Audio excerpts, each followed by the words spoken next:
안녕하세요, 구독자님들. 차 많이들 들고 계십니까?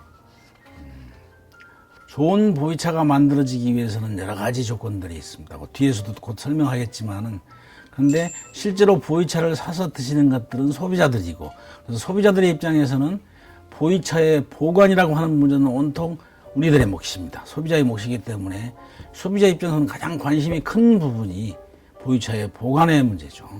근데 이 보관에 대해서 언급하고 있는 글들을 접해보면은 대개가 다 10세기나 각기 다른 설명들을 하고 있는데, 그 내용들을 또 유심히 보면은 대개 카더라 하는 이런 썰들, 카더라 통신들이 많습니다. 그래서 근거 없는 가짜 뉴스들이 많기 때문에 저는 이 강의를 통해서 그런 근거 없는 내용들을 다 간추려내고, 왜 뭐 때문에 이런 보관이 필요한가, 그것들을 학술적이고 객관적인 근거들을 제시해서 설명해 보도록 하겠습니다. 저는 그래서 이제 이 보이차의 보관이라고 하는 문제를 건조식품이라고 하는 관점에서 설명해 보려고 합니다. 대개 이제 인류가 그동안에 오랫동안 사용해온 식품의 보관 방법에는 장기적인 보존 방법이죠. 보존의 방법에는 첫 번째가 건조, 그 다음에 염장, 냉장 등등 여러 가지 방법들이 있습니다. 근데 이 보이차는 건조식품에 해당되죠. 그래서 건조식품의 관점에서 보이차의 보관을 한번 설명해 보려고 합니다. 대개 우리가 일반적으로 건조식품이라 하면 함수율 15% 이하의 식품, 함수율 15% 이하의 식품을 이릅니다. 이제 예를 들면은 잘 마른 황태포나 육포 이런 것들은 대개 함수율이 3% 정도 됩니다. 그 다음에 시래기 같은 건야채류는 5%, 쌀, 보리, 콩 같은 곡류는 12% 정도가 됩니다. 근데 이와 관련해서, 이 함수율과 관련해서 2008년도에 새롭게 발표된 운남 보이차 종합 표준에 의할 것 같으면은 쑥차는 산차가 함수율이 13%, 그리고 기납차는 14%, 그리고 생차는 13%로 규정이 되고 있습니다. 이 함수율은 보이차에 유해한 곰팡이들이 번식하지 못하도록, 곰팡이가 번식하지 못하도록 막아주는 최대의 어떤 기준이 된 수치라고 할 수 있죠. 이 함수율이 13%가 넘어가면은 보이차는 주변에 있는 습기를 빨아들여서 눅눅하게 되고, 그러면은 거기에 유해한 곰팡이들이 서식하게 되고, 그러면은 그 이후에 변질이 이루어질 수 있기 때문에 좋은 보이차로 발전할 가능성이 없는 거죠. 그래서 이 함수율 13%는 대단히 중요한 개념으로 인정이 되고 있습니다. 함수율이 13%인 보이차는 수분 활성도가 0.7에 해당됩니다. 이 0.7이라고 하는 것은 물을 일로 보았을 때, 물을 기준으로 했을 때의 활성도를 얘기합니다. 그래서 함수율 13%는 수분 활성도가 0.7, 수분 활성도가 0.7인 이 보이차는 상대 습도가 70%, 그 70% 이하의 상태에서는 건조하게 되지만은, 상대 습도가 70%가 넘어가게 되면은 아까 얘기했던 것처럼 주변에 있는 습기를 다 빨아들여 가지고 머금어서 눅눅하게 되니까 거기에 이제 유해한 곰팡이가 날아와서 서식을 하게 되는 거죠. 발생하게 되면은 보이차에 곰팡이가 생기게 되고 변질이 이루어진다, 이런 얘기입니다. 그래서 이제 보이차의 보관에 가장 적절한 상대 습도는 70%다라고 하는 얘기가 여기서 비롯된 거죠. 깡조 시장에서 판매되고 있는 여러 종의 습착 노차들을 수거해가지고 그놈들의 성분을 분석한 결과 아플라톡신이라고 하는 독성 물질이 검출됐다라고 하는 중국 내의 보도가 있었습니다. 이 아플라톡신이라고 하는 놈은 아스페로질러스 플라부스라고 하는 곰팡이가 생육하면서 만들어내는 그런 독소인데, WHO에서는 이놈을 1급 발암물질로 규정하고 있습니다. 근데 이제 그런 신문 기사 보도의 표제만 보면 이건 정말 큰일 날 것 같은 얘기입니다. 발암물질인 아플라톡신이 검출됐다고? 큰일 났구만. 보이차 마시면 안 되겠다. 이런 생각들을 할 수 있게 되는 거죠. 근데 중요한 것은 아플라톡신이라고 하는 것은, 요놈은 찻잎을 체엽하고 그리고 제다하는 과정, 그리고 그 이전 단계에서 차나무를 기르고, 그러니까 재배하고 체엽하고 제다하는 과정에서는 그 아플라톡신이라고 하는 게 전혀 발생되지 않습니다. 문제는 뭐냐면 이 아플라톡신이 아까 발생되는 건 뭐라고 했죠? 원인 물질이 아스페르질러스 플라버스라고 했죠. 그 아스페르질러스 플라버스의 발화 한계가 0.8에 해당됩니다. 그러니까 이런 무슨 얘기냐면은 상대 습도가 80% 이상일 때만 이런 곰팡이가 생육을 하게 된다는 얘기죠. 이런 곰팡이가 생육을 할 때만 아플라톡신이 발생하게 되니까,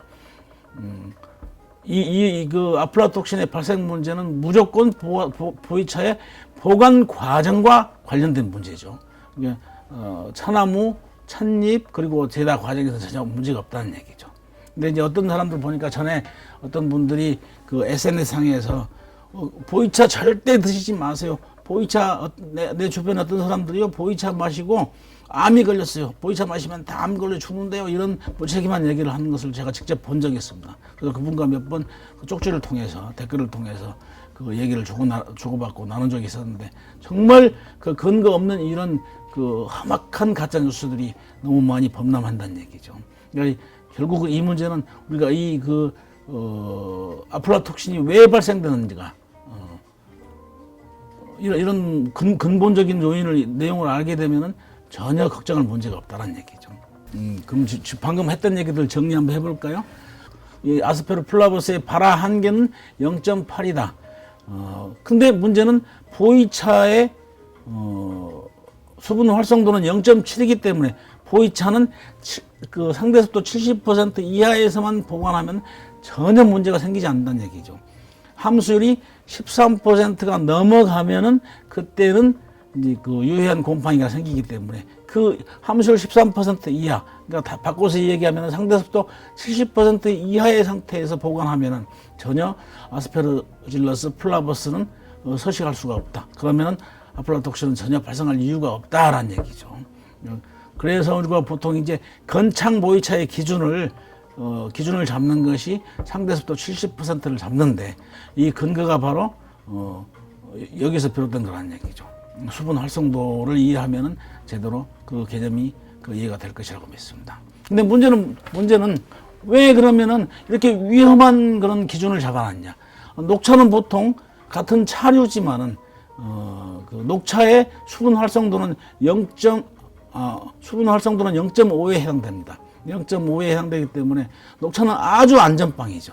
수분이 5% 미만일 때는 전혀 당이 생기지 않는다는 얘기죠. 유해한 곰팡이가 생기지 않습니다. 근데 왜 보이차는 13%라고 하는 이런 높은 함수율을 기준으로 잡아가지고 이렇게 위험한 문제가 생길 수 있는 그 여지를 만들어놨냐? 근데 문제는 뭐냐면은 보이차는 후 발효에 필요한 수분이 필요하다는 얘기죠. 후 발효가 되려면은 온도, 습도, 산소, 그런 조건들이 필요한데, 습도, 그러니까 수분이 반드시 필요하다. 그 수분을 필요로 하기 때문에 함수율 13%라고 하는 그런 기준을 만들어 놨다는 얘기죠. 건조식품으로서 곰팡이를 억제하는 최대치의 수분 함량이다. 그래서 결국 보면 그 보이차라고 하는 것은 곰팡이가 발생되지 않는 한계치의 함수율을 보유한 채 생산된 차다. 그래서 그런 문제 때문에, 이런 한계치를 가지고 있기 때문에 보이차는 보관을 잘 해야 할 이유가 있는 것입니다. 왜 보관을 잘해야 하느냐? 결국 이런 데서 그런 문제가 근본적으로 발생될 수밖에 없는 것입니다. 보이차의 수분 활성도는 0.7, 그래서 상대 습도 70% 이하에서는 건조가 되지만은 상대 습도가 70%가 넘어가면은 수분을 빨아들인다. 눅눅해지면은 곰팡이가 번식하게 된다. 그러면은 차를 상하게 만든다는 얘기죠. 상대 습도 70%의 유지, 요놈을 근거로 해가지고 집안 어디에 보이차를 보관해야 될 것인가? 이걸 한번 생각해 볼까요? 어디다 보관해야 될까요? 그러면은 우리가 일상적으로 알고 있는 내용과 견줘보면 가장 쉽게 이해할 수 있겠죠. 함수율 13%인 보이차와 가장 유사한 함수를 가지고 있는 건조식품이 뭐가 있었죠? 곡물 있죠, 곡물. 곡류. 쌀, 보리, 콩 등등은 집안에 어디에 보관하고 있습니까? 그놈과 그 함수율이 12%, 13%, 1% 차이 나니까 거의 유사하다고 할 수 있죠. 그러면 그놈을 보관하고 있는 환경을 잘 생각해 보면 되겠습니다.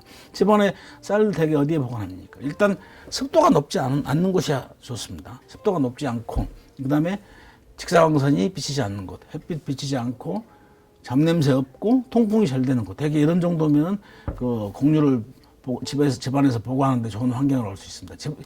집안에서도 보이차도 이런 데다가 잘 보관하면 됩니다. 보관하면 좋은 환경이라고 할 수 있죠.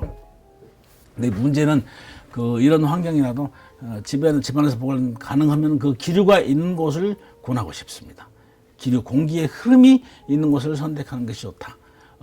예를 한번 들어볼까요? 세탁소에서 작년에 입던 옷을 드라이클리닝 맡겨가지고 거기서 찾아올 때는 비닐 카바 쓰여져 있죠. 그 비닐 카바까지 있는 상태에서 옷장 안에 걸어놨습니다. 이듬해 이제 여름이 지나고 작년 겨울 옷을 또 꺼내서 입으려고 보니까 어이구 생각지도 못하게 거기에 곰팡이가 서식하고 있습니다. 그러면 옷감이 상할 수밖에 없죠. 근데 이제 문제는 집에서 매일 입는 추리닝, 운동도 하고 했다가 또 입고 뭐 뒹굴기도 하고 집에서 쉴 때, 공부할 때, 또는 TV 볼 때 자주 입는 추리닝을 그러다 보면은 몸에 있는 땀이나 아니면은 뭐 각질 이런 것도 묻어 있을 수도 있죠. 수분이 많이 함유되어 있는데 이놈들은 되게 이제 요런 어디다 보관합니까? 되게 입다가 금방 벗어서 쉽게 보관할 수 있는 곳, 벽에 있는 옷걸이 같은데 쉽게 걸어놓죠. 근데 그런 데서 곰팡이 생기는 거 봤습니까? 곰팡이 거의 잘 나지 않습니다. 그 원리가 뭡니까? 옷장 같은 데는 기류가 없다는 얘기죠. 공기의 흐름이 없는 곳이니까 거기서는 곰팡이가 서식하기 쉽다는 얘기죠. 근데 추리닝을 걸어놓은 방 안에는 항상 드나들고 여닫고 공기의 흐름이 있기 때문에 곰팡이 발생되지 않는다는 얘기죠.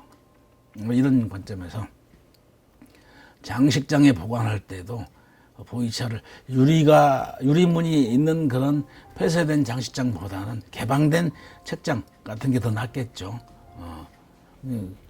그리고 앞쪽 베란다보다는 가능하면 뒤쪽 베란다가 낫습니다. 왜냐하면 앞쪽 베란다는 자칫 잘못하면 직사광선이 그 직사광선의 자외선에 의한 살균 효과가 있기 때문에 그 보이차의 후발에 관련된 미생물들이 그 자외선에 의해서 사라질 그런 가능성이 있습니다.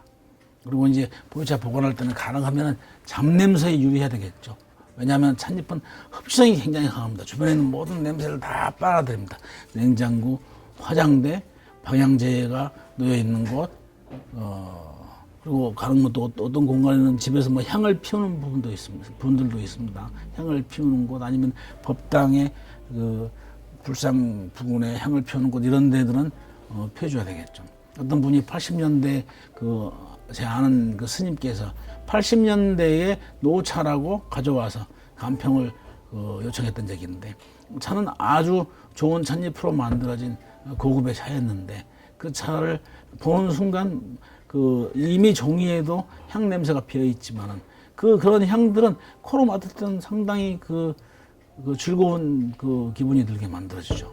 근데 그걸 우려서 마실 때는 정말 역겨운 그런 맛이 납니다. 한번 상상해 보십시오. 나중에 기회 되시면 한번 또 시험해 보실 수도 있고요.